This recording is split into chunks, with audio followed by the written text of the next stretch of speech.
Welcome back everyone to another tutorial for the Battlefield 6 REDSEC game. In this video, I'm going to show you how you can customize your control settings for the game. So let's get started right away. First of all, open up Battlefield 6 REDSEC on your device. And once you are taken into the home page, in order to customize your controls, click on the gear icon at the top section. From here, you can either go into controller or the mouse and keyboard option.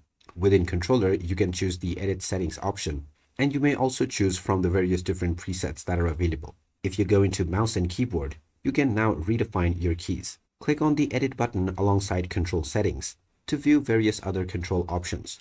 In order to change the buttons, you will need to go into edit within infantry/passenger keybinds. Here you will now find all of the buttons that have been assigned to your game. In order to change this, you can click on the already assigned option, and when you are prompted, you can press your desired key. You can also assign a new button for the same task. Click on the unbound option, and once again when prompted, you can press your desired new key.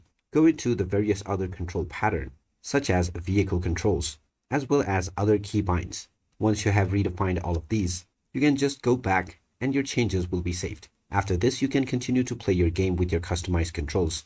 And if you wish to change them in the future, you can once again go back into the gear icon, click on mouse and keyboard, and then click on the reset category button to reset to the default, or you can redefine once again. So there you have it. That is how easy it is to customize your control settings on the Battlefield 6 REDSEC game. If you find this video helpful, don't forget to hit that like button and subscribe to our channel for more helpful tips and tutorials. Thanks for watching, and I will see you again in the next one.